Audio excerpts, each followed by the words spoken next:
Well, the problem is this. For one, those moths are still moths. But before we get carried away here, that's microevolution, which we have said, yeah, that's actual science. But the real problem is this. The story's made up. Mm-hmm. And they were caught gluing dead moths to a tree and to take a picture for kids' textbooks to try to prove the case for evolution. The entire story was made up. And you'll find that a lot of these things are, in fact, just that way.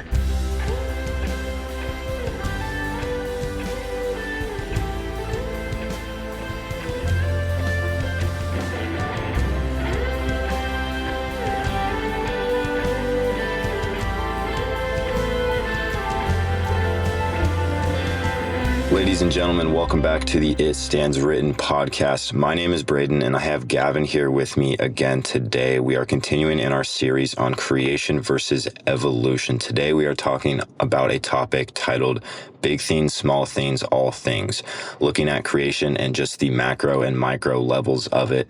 Going to kind of dive into what that means and expand on that a little bit. Gavin, if you want to give us an introduction to this topic and kind of define what those mean. Sure, yeah. So the heavens declare the glory of God, and typically people think about the heavens where, there's three meanings of that biblically. You've got the heaven that refers to where the birds fly. We've got the heaven where the stars are. You can see these things, the differences just in Genesis 1 if you read it.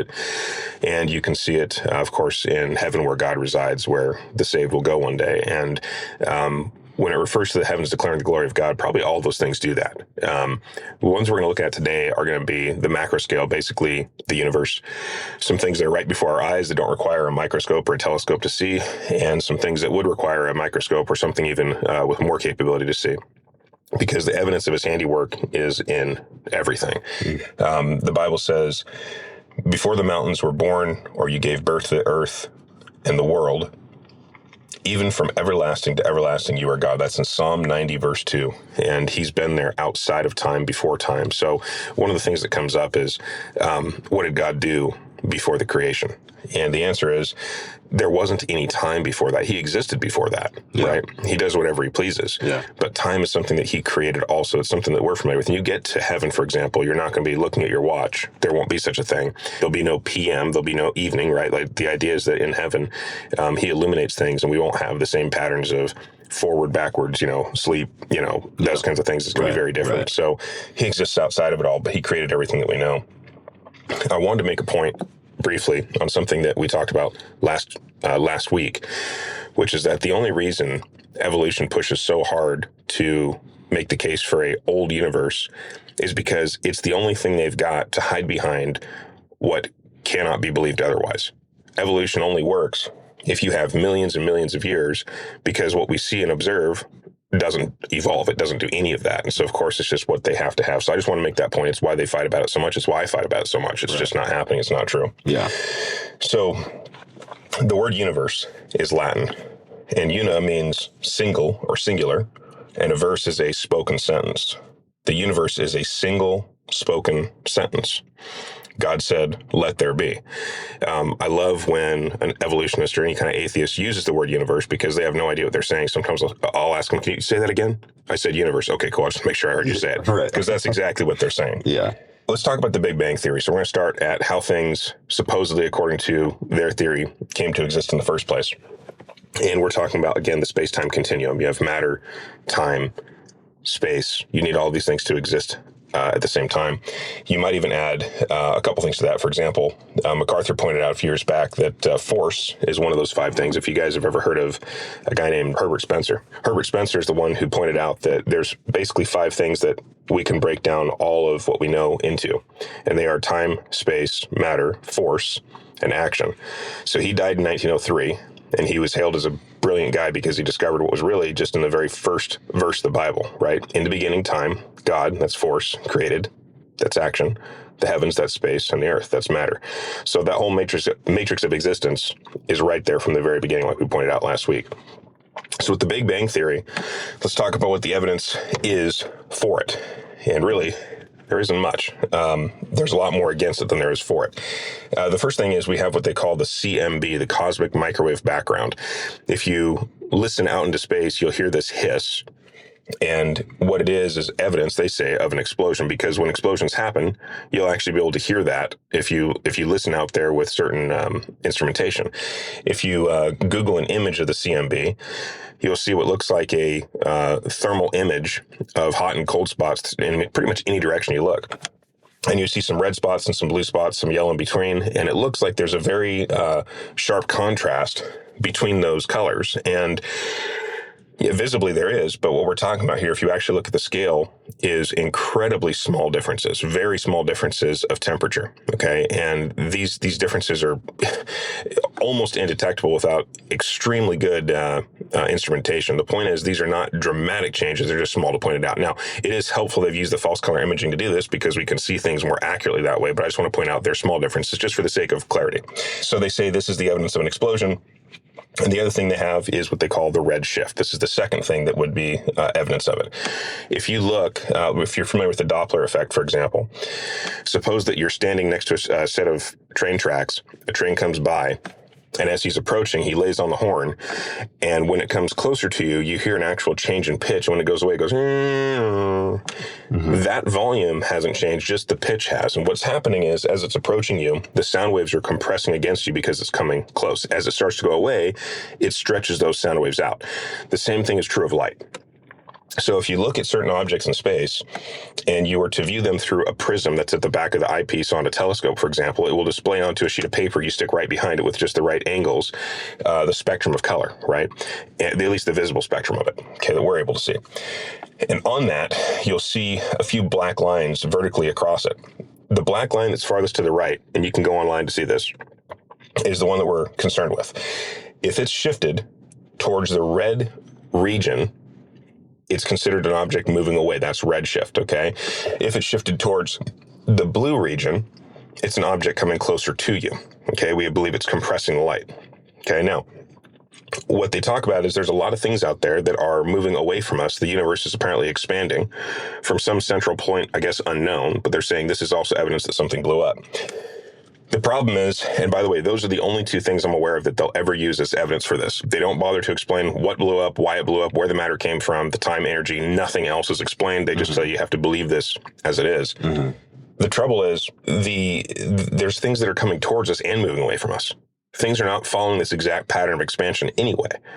Some things are moving farther away. That's true. There's also a redshift in lots of objects. And the problem is, if you had an explosion, you should expect that if it moved into a frictionless environment, that it would do the same thing all over the place. You'd see some uniformity in all of it, but you don't. Now, what they never talk about is the fact that despite those two things we just discussed, there is a ton of evidence that would say this did not happen. In fact, we can point out, I would say it's safe to say it's been disproved. For one, it violates the first law of thermodynamics, right? You can't create or destroy energy, and yet they're saying, yes, it did. Okay, well, that's a violation of the first law. But the second thing would be this. If you know anything about physics, there's conservation laws. The conservation law of angular momentum is the one we're going to look at right now.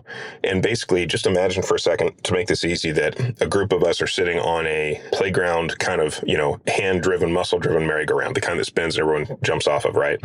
If we're facing the middle of it, it means that our nose or our chest is spinning a little bit slower in that circle than our back, because our back is covering a little bit more distance as we rotate, okay, around the outer edge of that circumference, the circle. Right. If we're spinning, let's say, from a top-down view, in a clockwise direction, and I say, on three, everyone let go, we jump off. What you'll notice is that we will continue our bodies to spin in a clockwise direction also until we encounter some kind of resistance, until we actually, hit the sand or something, right? The reason for that is when you let go of it, remember, your nose and your back were traveling at two different speeds, and so it causes you to rotate the same direction as the original mass. When there's an explosion, that's a common, it's what you see all the time. If it's not a frictionless environment, this won't work always the same way. If you bounce off of something, of course, you can skip and spin a different direction instead. The nice thing is everyone seems to be on the same page when they talk about the Big Bang, and they say, well, there was really nothing out there, nothing to run into, because it was all either condensed into this region so small that people they have to make up a way to describe it. They say things like it's smaller than a period on a piece of paper. Okay. How they know that? Well, their guess is as good as anyone else's because they weren't there. They didn't see it. Again, this isn't science. This is just someone telling a fairy tale, but, wearing a lab coat, pretending that it's something we should all believe. Right. Well, the problem is this. If you look at the way things are moving through space, some are going towards us, some are going away from us, but some of them are actually spinning in different directions. You have moons that do that, right? Not only do some spin in different directions, some are actually orbiting in different directions, without collision, certainly. But the point is, they should all be going in the same direction if this was true, and yet they don't. Right. So I don't think it matters what direction they spin in, but it does matter if you're trying to figure out whether or not the Big Bang occurred, and you can say from this, certainly it did not. I've heard it said that God has actually shown off before by just saying, look, this is what I do to make the Big Bang look stupid. He left us evidence everywhere of his creation. So that's just a macro example. Yeah. Close example of it would be the Earth, the rotation of the Earth, rotation of Venus. Go ahead and have a look at that. They're going opposite directions. And the other problem is this, guys. If an explosion occurred, you'd expect to see some even distribution of its shrapnel, and yet you don't. There is an astronomical unit. Let me explain this really quickly. An astronomical unit refers to the distance between the sun and the Earth. It's a big distance. Okay, we're talking about 150 million kilometers, something like that.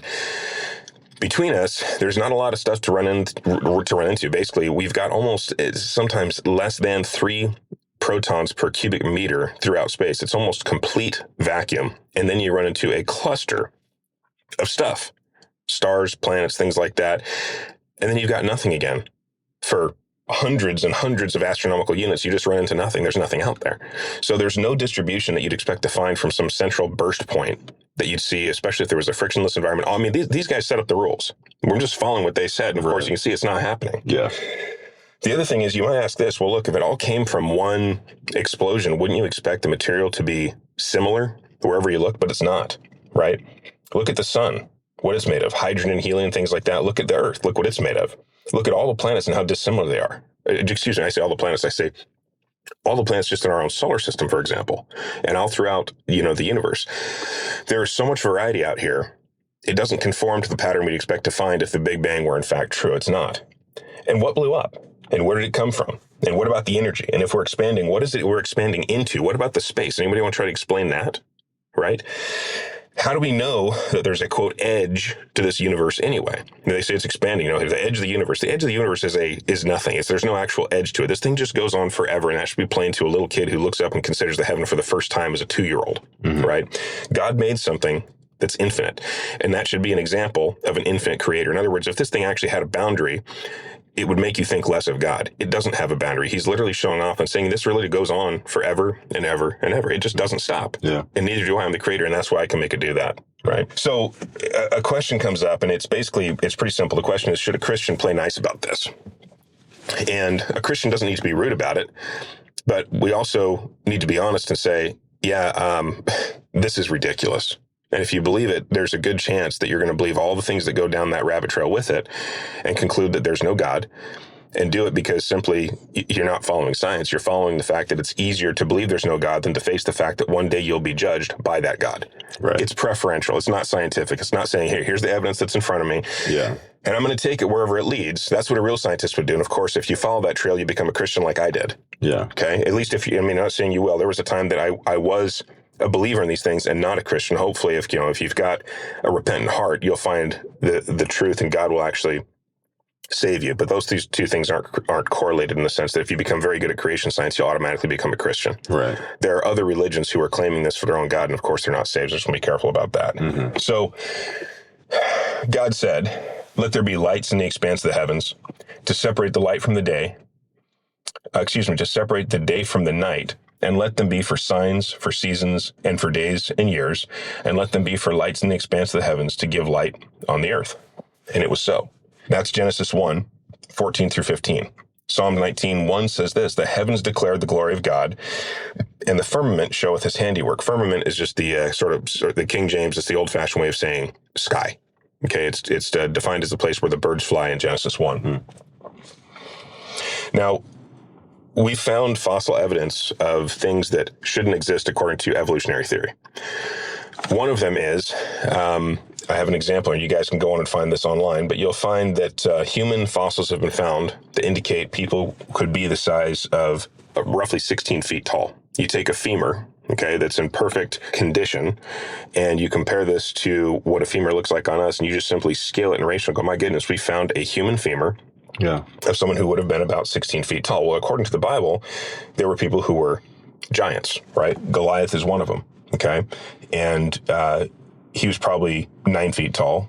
King Og was probably 12 to 18 feet, according to some research that people have done. The point is, evolution says we're becoming bigger and stronger and faster and better.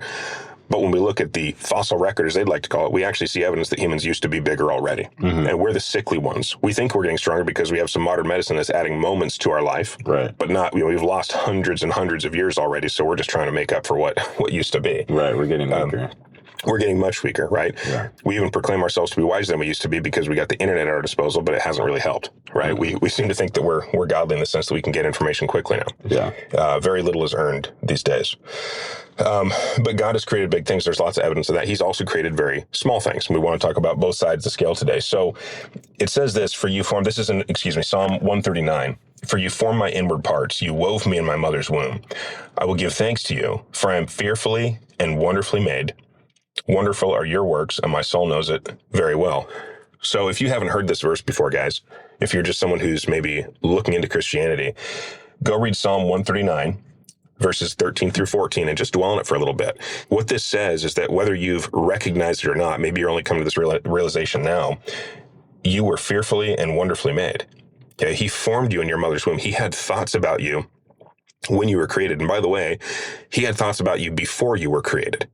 You're not an accident, right? The gospel and all the truths that we're trying to offer up here are things that are not hollow offers. They're for you. And that's what this is selling you. So guys, pay attention to it. According to Charles Darwin, that's not true. Charles Darwin was born in 1809. He died in 1882. There's some controversy surrounding whether or not he died a Christian. I'm not going to fight to try to take him onto our side. I hope that's true. But I have little evidence to believe that he did anything other than just reject his own theory. It appears that that's all that he did. And I don't think it's a necessary battle for Christians to try to win him over to our side. I don't think it really matters. If he was saved, great. This guy actually started out in his early days attending a Christian college, but he got derailed along the way, I think reading Principles of Geology or something like that, and decided that he was going to go quite the opposite direction. We know that this guy is usually credited with creating the theory of evolution, but the truth is it started much earlier. We've discussed it. It started in the garden, okay?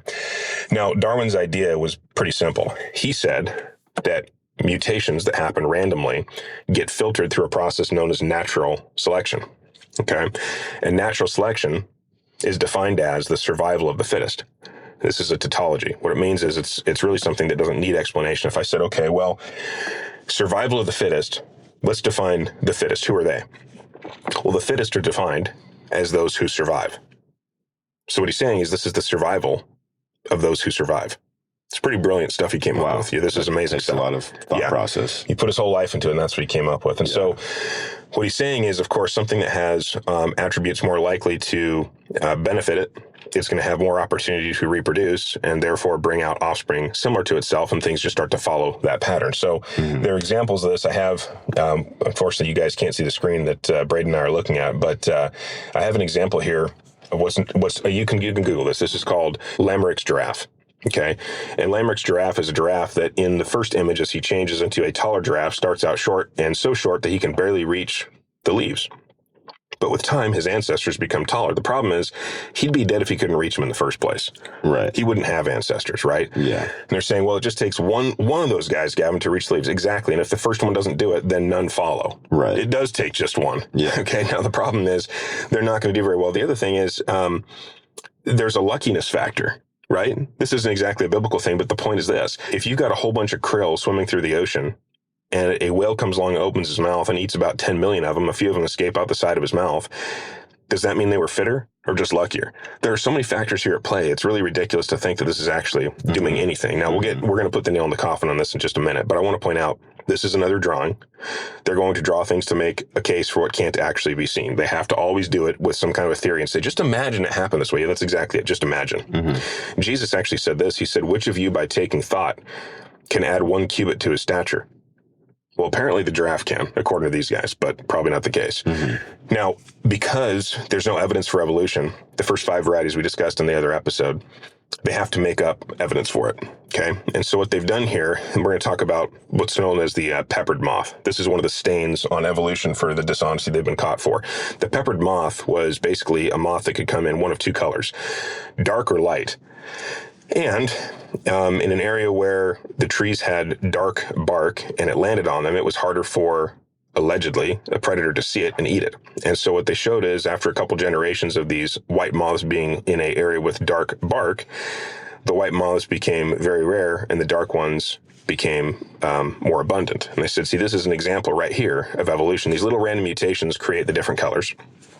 Natural selection, which is just, of course, the survival of those who survive, according to the fact that these birds could see them easier, produce the exact effect that we were trying to prove all along. Well, the problem is this. For one, those moths are still moths. Before we get carried away here, that's microevolution, which we have said, yeah, that's actual science. But the real problem is this. The story's made up. Mm-hmm. And they were caught gluing dead moths to a tree and to take a picture for kids' textbooks to try to prove the case for evolution. The entire story was made up. And you'll find that a lot of these things are, in fact, just that way. Really? Yeah. The peppered moth. There's actually a meme I found online. It shows the peppered moth image and it says, glued. The quote fact of evolution needs help now and then. This is all made up. But if this example were verified, of course, it wouldn't be any skin off my back. It's just an example of microevolution. Now, going back to the natural selection thing, what it does, if it does anything, is select. It doesn't create anything, right? So what's the creative force? Now, according to Darwin, random mutations are the creative force. So I have a picture here of a random mutation. This is a frog who has 4 back legs. 2 in the front. He's a 6-legged frog. Mm-hmm. And you look at this and go, well, that's actually a pretty big change, Gavin. Well, you know what? You're right. It is, but it's still a frog. He hasn't become something else. Yeah, he's not a tree. He's not a tree yet. Give it enough time, Braden. He might be kind of a skeptic here. But come back in 10 million years. Yeah, here's the problem, though. Those didn't do very well for him. Okay, what we had there was an example of duplicating existing information in case anybody wants to play the genetics game here and say, oh yeah, look, that's new information. That's not new information. That's a complete leg in one step. It had a whole lot of code to write that leg, and guess what? It came in one step. That's a duplicate of existing code. There's nothing new. And the leg's tangled up. He couldn't jump very far. He wasn't stronger than his friends, and he died. They say, okay, well, isn't that natural selection, Gavin? Well, yeah, it is. It's selection. What's the creative force creating it? There's no such thing as a mutation that adds information that wasn't there already, unless, of course, it does some harm. So can you guys give me an example of one that does well? And they can't. How about a fruit fly? They've got fruit flies who have legs growing out of their face where antennas should have been. They say, look, there's an example. That's a pretty big one, Gavin. Yeah, it is. It's pretty big. It was also harmful to that animal. It wasn't able to do anything that it should have been able to because it's got things coming out of the wrong area. And by the way, that's another copy of existing code. That's not new information. Right. It's a deformity. Deformities are not good evidence for evolution. Okay. When they say, well, okay, how about this one? Sickle cell anemia. Okay. The mutation that we get from sickle cell anemia can prevent you from getting malaria. And you know what? That's a big deal because a few thousand children die every year from that. Well, that's good. I'm glad that these kids are saved by it. The problem is now they have sickle cell anemia. So I'd like to see a mutation that doesn't have all these strings attached. Every one that we've got here is actually worse or harmful in some way. I want to see the beneficial ones that you guys are always talking about that made us what we are today. Mm-hmm. So there aren't any. Beg for that. Ask for that. There's a video online. It's pretty funny. I think if you go on YouTube and look for Richard Dawkins, type in something like questioned about an example of added information to the code. And someone asks him that, hey, you talk about this a lot, Richard, do we have an actual example of an addition to the biological code that we've ever seen? And he just sits there with his mouth open and looks up at the ceiling for a minute. And after about 40 seconds, he goes, no, we don't. No, we don't. We don't have one example of that, right? And I'll tell you another interesting thing. I got into an argument a long time ago with somebody on YouTube who had talked about, I basically called him out for saying that there's no example of single-cell organisms ever becoming multicellular. Mm-hmm. And I'd set the guy up because I knew what he was going to say already. Of course, he was going to point the millions of years. So I said, hey, I'm just curious, why don't we ever see an amoeba or a paramecium, something like that, become multicellular? And of course, he said it takes millions of years. I said, well, the problem with this is we can grow them in a petri dish and in a few days watch them multiply by the trillions. So what are we waiting for? Mm-hmm.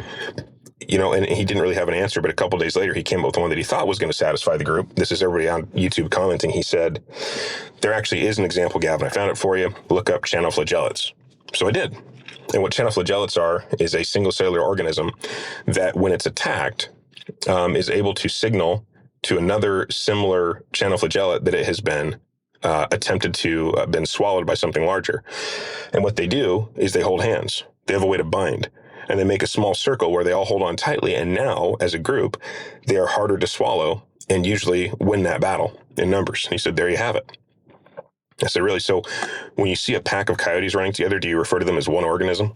Right. That's ridiculous. Yeah. They can also let go and go about their business. Yeah. But I'm glad he brought it up because it made another point.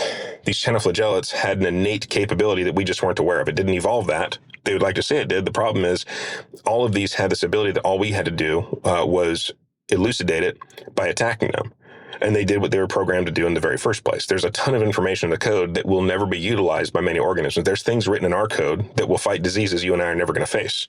Okay? And yet, they exist just in the odd chance that it comes up. God programmed a lot of stuff in there that's just not being used. And a lot of people say, well, maybe that's because it's, a leftover from our evolutionary history. Oh, no, maybe that's just God's program in case you ever need it. Mm-hmm. There's even a hierarchy of how it stores and structures inside of the DNA so that it can be retrieved for example, things that aren't retrieved frequently are put in the back of the Rolodex, right? Everything that's used more frequently is at the front. And so there's a lot of wisdom in how quickly things will react. But anyway, there are no examples of a positive mutation without strings attached, and what examples they do give are a copy of existing code. There's nothing new coming. So the next thing to talk about here, guys, is what's known as irreducible complexity. And this will get its own show one day, but I want to give you guys a 10,000-foot view of what it is so it can start haunting you if you believe in evolution still. And by the time we get around to the next episode, you're going to feel like God has really given you the evidence you were always looking for. This one is pretty simple. I'm going to give you an example here. We have the human body, which consists of, roughly 10 systems. Okay. The endocrine, the epicrine, skeletal, muscular, reproductive, digestive, whatever. You got a bunch of them. Okay. And you learn these as a little kid. If you're an evolutionist, you believe that small changes, okay, random mutations, filtered via natural selection over millions and millions of years produces a human being eventually. Okay. So here's a question. Which of those systems came first? And which one would have come last? And in what order did they arrive? You could pause here and I'll give you as much time as you'd like to think about it. You'll never come up with an answer. You know that if you remove any one of those, the entire human effectively ceases to function. What good would you be with all those systems but one? Right. If you remove the skeletal system, you're done. If you have all of it, but you don't have, let's say, in your circulatory system, a repeating pathway, a circuit for that blood to follow, but it just leaks out through, say, your elbow. Mm-hmm. It's no good. You got a couple beats of the heart until you're completely bled out and it's over. Yeah. Right? How about reproductive? Okay. You got to have a male and a female at the same time in the same place. One has to at least have interest in the other to make this work. Mm-hmm. And if he's able to impregnate the other, where does that baby live? Right? You need a womb. You need something to feed it like an umbilical cord, okay? Muscles to extract it when the time is right. And then when it's born, who does it marry? Okay? The point is, if you remove any of these components, that's the last of it. Even if you got a mutation like Darwin was talking about, that this is an exaggeration because he was saying they're small changes, but even if you had large changes that produced a human in one step, and at that point I think you'd be a creationist, you still don't have both parties. You need a male and a female for it to continue. Right. Okay. Now, we'll get into this a lot deeper later. We'll talk about, for anybody out there who's a skeptic and says, what about co-option? What about acceptation? The time is coming. Tune in next week. Okay. Mm-hmm. But I'm going to go down that whole road and we're going to get down to the micro scale when we talk about it. Yeah. So real quick, you're saying with that irreducible complexity, you're saying that like evolution would say that, because this didn't work, the body had to adapt and then create this system so that it could function fully. Well, they would make that case. Yeah, but that can't work because you would say, as a creationist, it all had to be created at the same time. Because if you take one out, the whole Jenga block falls down. Exactly. The definition of irreducible complexity is this: a single system composed of several well-matched interacting parts that contribute to the basic function, wherein the removal of one of those parts causes the entire system to effectively cease functioning. We'll jump ahead just a moment to next week. Effectively is a critical word. Pretend that we are stranded on an island, okay? And on that island, we happen to come across a boat with gasoline and a key in the ignition, and we turn it on, and the thing starts, and we're thrilled, okay? And so we push off, we get out in the water, I push the throttle down, I hear everything wind up, but we're hardly moving. Well, We decide to investigate. We don't know a lot about boats, but looking down into the water, we see that the propeller is turning at about 1 revolution per minute. Okay. As it turns out, the gear set inside of that is wildly reduced. And even though my engine's going 12,000 RPM, I'm getting 1 revolution per minute, and we're just being pushed back to shore with the waves. We have all the parts we need, and they're well matched, and they're interacting. The problem is they don't effectively function, right? Why aren't they effective? Because they're just the wrong size, right? So the point is, irreducible complexity doesn't even start until you've reached a minimum function, and you're still beneath that in a lot of cases. This has to be everything, not just there, but everything working well. It has to be effective to make it function. If you remove any one of those parts, or any of those parts that are there already don't function effectively, you're still not going to survive, right? So let's talk about revolutions per minute for a second. Let's talk about how fast things spin. A compact disc spins anywhere from 200 to 500 RPM. And if you go on YouTube, you'll see a guy see where they disintegrate, and the answer is a little over 23,000 RPM they burst, and he's got a high-speed camera to show that. A diesel engine is actually a pretty slow roller. It moves about 6,000 RPM as a max. A lot of them are considerably slower than that, okay? A hard drive goes pretty quick. A hard drive spins, the old disc platter style, at about 7,200 RPM. A Mazda rotary engine is a monster. These things go 9,400 RPM and can actually go higher than that without any trouble. And then you've got the Honda CBR 250RR. Okay, this motorcycle engine can go 20,000 RPM. Who cares? Well, we're going to talk about something down on the microscale just for a minute, which is the bacterial flagella. Okay, the flagella is a propeller. Basically, it's a whip-like tail that can spin in a fluid medium to push a little cell through whatever he's floating through, water, you name it. Okay. Now, you'll notice that the bacterial flagella requires a lot of parts. And if you guys go to Google Images and look at bacterial flagella, you'll see these parts. Okay. And you've got a tail, you've got a hook, okay, which is the universal joint that bonds it to its rotor. And the rotor is surrounded by a stator, which has different rings on it and components. There's hundreds of little pieces here that keep everything centered up, okay? And if you imagine for a second, like say a drive shaft that has ball bearings surrounding it, okay? They're all perfectly round. The drive shaft is perfectly round. So as it rolls, everything that's contacting it rolls with it. And there's no bumping, there's no rubbing, stuff like that. It's a very, say, well-oiled machine. That's what this thing is. Now, the wild thing about it is this spins a little bit quicker than anything else that we talked about. This spins at about 100,000 rounds per minute. And that's been clocked by laser microscopy. But that's not the really wild part about it. Not only does it do that, it can instantly stop and spin the other direction at 100,000 RPM to go in reverse without snapping. Now, if you tried doing that with a jet engine, for example, those components would come apart, right? To bring them to a dead stop like that, they require moments to speed up and moments to slow down. Not this thing. The moment, it does take a moment, but it's incredibly fast. Yeah. Okay. Now, what's critical here is this. The components that are involved, you need only to remove one and the entire thing stops working. This thing's powered by acid, okay? It's an incredibly highly efficient machine, and if you remove one of those little pieces of the rotor, of the stator, the entire thing stops spinning just like that. It needs to be as well oiled as the example I gave with the drive shaft and the ball bearing. Every little part has to be there simultaneously, okay? Or it will never do anything. Now, to give you an idea about how much power output this thing can do, and efficiency is not even the right word, this is on another level, okay? But the amount of power this thing can produce would be equivalent to you being submerged in peanut butter and able to swim through it at about 40 miles per hour. So this thing is pushing an incredible amount of pressure given the size that it is. All right. When you become smaller, fluid mediums become, the feeling of density around you increases. And that's what it's able to do. The other thing is it actually assembles itself. If you look at how this thing is built from the inside, that whip-like tail will take pieces through the center of it like a tube and then connect to the outer edge until it becomes small enough at the very end that the last one comes on, links up properly, and that thing starts to spin.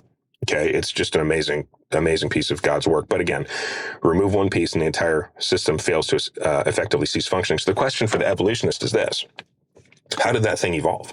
What were the steps? All these hundreds of little parts. Now, we'll get into it next week a lot deeper, but if you think you have a good answer, believe me, you don't. The answer is it didn't evolve. God created it for you. Okay, you have these things in your body, and you should thank him for it instead of fighting with them about it. Okay. The Bible says in Exodus 20, verse 11, "For in 6 days the Lord made the heavens, the earth, the sea, and all that in them is, and rested on the seventh day.